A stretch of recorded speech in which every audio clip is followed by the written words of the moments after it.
quien puso los puntos sobre las IES ayer al advertir que si el proceso electoral pasado tuvo las dificultades que conocemos que tuvo en algunos puntos, no en todos los lugares del país, en algunos lugares, se debe precisamente al hecho de que había un plan, indudablemente había un plan para provocar el caos, para desestabilizar indudablemente, para confundir, y que era un plan, eso lo agrego yo, que estaba en marcha desde antes de las elecciones. Todo el que eche un poco hacia atrás en la memoria se va a dar cuenta de que desde antes de las elecciones ya había un plan, sí, un plan marcado. Usted no sabe con qué intenciones, ni si era algo que se daba de manera bien orquestada, etcétera, pero había el deseo de deslegitimar el resultado de las elecciones, indudablemente. No han podido hacer nada, desde luego, con los resultados a nivel presidencial.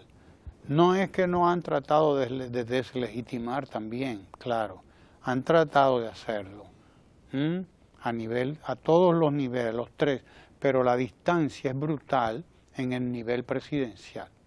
La distancia es tan grande que no hay razones para el pataleo. Lo que sí ha habido es mucha insensatez. Desde el primer día, desde el mismo 16 de mayo, después de las elecciones, un día después de las elecciones, el principal líder de la oposición se reunió, convocó a la prensa, o el siguiente día, el 17, y denunció y desbarró y dijo que no aceptaba y que no sé cuánto y que no sé qué. Y cuando usted no sabe perder, si es un caso individual no hay problema, pero cuando usted tiene seguidores, personas que han estado siguiéndole, que han hecho inversiones, que han apostado a usted, inclusive han hecho inversiones en el término real, han apostado dinero, pues usted le viene con eso, pues esa gente no se va a tranquilizar, esa gente va a hacer todos los desmanes que nosotros hemos visto que han estado haciendo, por ejemplo, en algunos lugares del Cibao, como en Nagua, que son lugares, o en María Trinidad Sánchez, donde hay unos grupos que usted no sabe lo que son, porque no son grupos políticos. No son grupos políticos, ellos se salen con reivindicaciones a veces y quieren que haya huelga por esto, haya huelga por lo otro, pero ellos mismos se encargan de llevar a cabo la huelga y la convocan, y al que abra le entramos a pedrada, y al que salga a la calle lo matamos, y entonces sí, claro, cualquiera hace una huelga sobre la base de la amenaza, pero esos grupitos están ahí, usted no sabe lo que son. Usted no sabe qué mezcla hay ahí, porque hay una mezcla de cualquier tipo, desde ideas políticas con alguna gente hasta otros que tienen otros intereses. Hay otros que tienen otros intereses que usted y yo podemos imaginarnos cuáles son. Esos otros intereses que se mezclan en esos lugares donde están esos grupos que en algunos casos o en muchos de los casos son pagados algunos, sus militantes, en fin. Y entonces usted, si no asume responsablemente, como debió haber hecho el líder de ese principal partido de oposición, debió haber asumido responsablemente los resultados de las elecciones que le dan una desventaja abrumadora de 2-1. Estamos 60 a menos de 30, 62 a 30. Entonces usted quiere decir que eso no está bien. Ajá, pero usted no denuncia aquellos lugares donde ganaron sus candidatos. Donde ganaron sus candidatos usted está todo bien, ¿verdad? Es donde usted pierde. ¿Y qué lógica es esa? Donde yo gano todo bien y donde yo pierdo todo está mal. Eso es una barbaridad. Es una barbaridad y es una desconsideración a las instituciones del país. Y en particular a las instituciones, a la principal institución que Juan Bosch llegó a llamar en algún momento el poder electoral. El poder electoral. Es la institución encargada de dirigir el proceso, con la cual usted ha estado en contacto durante años, 4 años por lo menos, que usted ha visto cómo ha ido montándose el proceso electoral, que usted en principio ha dado su aquiescencia, su apoyo, su condescendencia, su aprobación a todo lo que se ha hecho. Ahí usted ha tenido parte allí, usted ha tenido delegados allí, usted ha tenido técnicos responsables allí, y de repente, a última hora, es que usted dice que las cosas no están bien, o que no está de acuerdo con esto, con aquello, después que los resultados electorales no le favorecen, después que todas las encuestas decían qué era lo que iba a pasar, porque aquí nadie está inventando el agua tibia ya. Todo el que va a un proceso electoral, lo primero que debe hacer es buscar asesores que le digan qué es lo que hay, y estudios serios que no lo lleven a engañarse. Nadie puede engañarse, nadie debe ir a ningún sitio engañándose a sí mismo, creyéndose su propio engaño, autoengañándose, creyéndose su mentira. El resultado de creerse su mentira es la frustración. El resultado de la frustración es la desesperación. Y el resultado de la desesperación es la insensatez. La insensatez. Y llevar a todos sus seguidores, a los más díscolos sobre todo, precisamente a la insensatez. Eso es lo que nosotros estamos viendo aquí. Un desconocimiento de las instituciones del Estado, un desconocimiento de la institucionalidad del país y un empañamiento de un proceso que indudablemente hay que respetarlo y debe respetarse porque expresó la voluntad del pueblo dominicano. La voluntad del pueblo dominicano no se expresa nada más cuando favorece a tal o a este, o cuando le favorece a usted, en concreto a la oposición en este caso.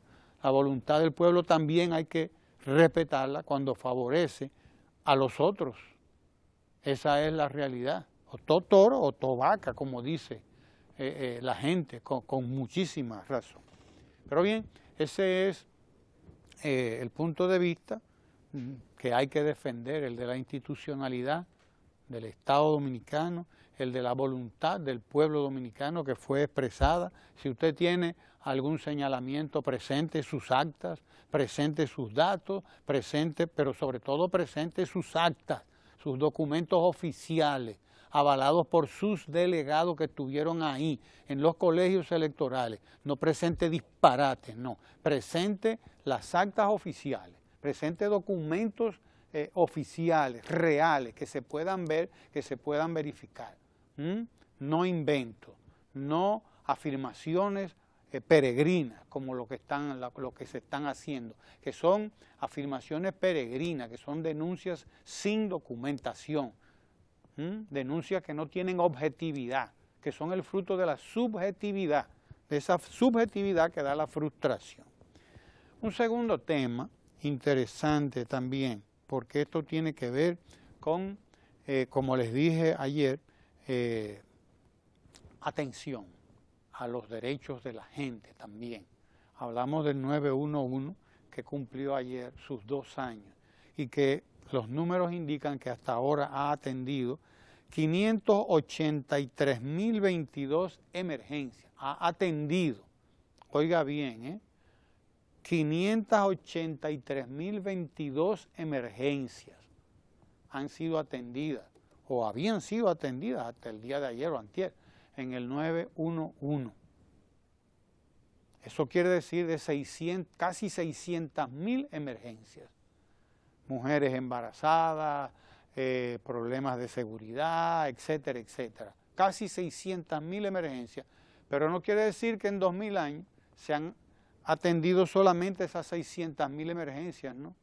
Las llamadas al 911 superan los 2 millones en esos 2 años, superan los 2 millones en esos 2 años. Lo que pasa es que algunos no son emergencias, son atenciones a determinadas situaciones que, bueno, se le presentan a la gente y la gente la llama entendiendo que está en una emergencia. No se trata de tal cosa, no hay una emergencia, pero estamos hablando de más de 2 millones de llamadas Ahora está la parte negativa. La parte negativa está en que buena parte de esas llamadas son y han sido llamadas molestosas, lo que quiere decir que tenemos todavía un serio, un gravísimo problema de educación en la población. Un gravísimo problema de educación, un gravísimo problema también de sabotaje quizás, porque hay gente que se dedica a estas cosas y lo estamos viendo en estos días, precisamente a propósito del proceso electoral, gente que ha querido sabotear, gente que ha pagado a otra gente para que vayan a hacer cadenas humanas frente a la Junta Central Electoral, gente que ha pagado a otros para que vayan a hacer desórdenes frente a los colegios electorales. O sea que hay gente dedicada al mal. Entonces no dude usted que mucha de esta gente, o muchos de esos 2 millones de llamadas que ha registrado el 911, de las cuales solo 600.000, es decir, 583.022, casi 600.000, han sido emergencias reales. Estamos hablando de 1 millón, quizás más, de llamadas molestosas, llamadas que son solamente que para fastidiar, para ocupar las líneas, para sabotear, para boicotear a las que son realmente llamadas de emergencia.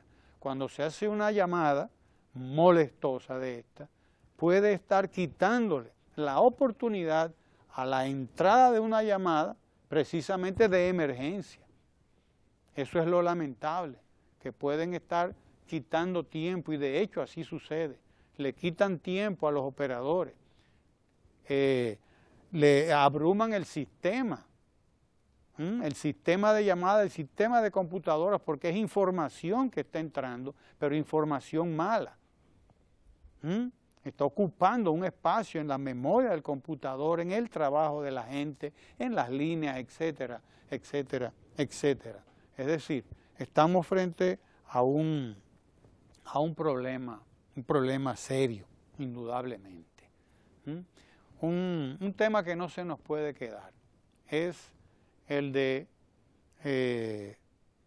las lluvias que estamos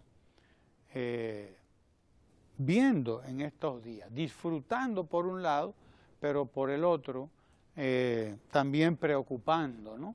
Porque se trata de que en estos días, pues, las acumulaciones de agua pueden traer como consecuencia las plagas de mosquitos, usted lo sabe, y también la emigración de los ratones desde los campos, desde los jardines, desde los patios, hacia las casas, porque los ratones emigran cuando hay tanta agua, emigran, dejan sus cuevas en los campos, afuera, en los patios, y entran a las casas, entran a los negocios, entran a los almacenes, entran a todos los lados, en los negocios, en los almacenes, etcétera, en las casas, pues van y orinan en determinados lugares. Si se trata de una lata con un alimento en conserva, si se trata de comida, si se trata de utensilios de cocina que se han dejado mal puestos, pues entonces la orina de las ratas contagia la leptospirosis si usted no prevé, si usted no toma la medida para asear, higienizar los trastos o el alimento que va a consumir, o la lata, lavarla antes de abrirla, etcétera, etcétera, etcétera. Está la leptospirosis, que hay que cuidarse de ella porque los síntomas son parecidos a los del dengue, porque da una fiebre altísima, altísima y muy peligrosa, por cierto. Y además están las plagas de mosquitos que también se reproducen cuando llueve. Ya usted sabe, donde quiera que hay posibilidad de que quede agua estancada, pues hay posibilidad de que surjan las plagas de mosquitos. Tenemos que estar en alerta, tenemos que estar ojo avisor, porque hay que controlar los criaderos de mosquitos. A como dé lugar tenemos que controlar los criaderos de mosquitos para evitar la propagación del Zika, para evitar la propagación del dengue, de la chikungunya. O sea que estos son días en los que hay que dedicar tiempo a mirar a nuestro alrededor, a los patios, a los solares baldíos, a los lugares donde hay acumulación de basura. ¿Para qué? Para impedir la reproducción del mosquito, el Aedes aegypti y cualquier otro tipo de mosquito que a la larga transmiten que la malaria, que el Zika, que el dengue, que la chikungunya, que etcétera, etcétera, etcétera. Y en el caso del Zika, que es la epidemia que tenemos ahora en este momento, porque al Zika viene asociado el síndrome de Guillain-Barré, que usted sabe que provoca serias lesiones, serios compromisos al sistema nervioso central y por lo tanto puede ser mortal si no se atiende a tiempo. Pero asociado al Zika también está el problema de la microcefalia en las embarazadas. Es decir, dediquemos un tiempo especial en estos días a días de lluvia, que continuarán, por lo visto, que son muy buenas para la agricultura, que son muy buenas para los reservorios de agua, que son excelentes para las presas, pero que traen como consecuencia también estos problemas de propagación del mosquito ¿no? Así que ojo pelado con el Aedes aegypti, ojo pelado con las acumulaciones de agua. Vamos a conversar hoy con Alma Ferrera, coordinadora de accesibilidad física en el CONADIS, José Alberto Ochoa, coordinador del programa Bandera Azul, y también vamos a conversar con Magino Corporán, que es el director del CONADIS, el Consejo Nacional para la Discapacidad. Traduciendo estará Joel Tejada, ahí en el lenguaje de señas.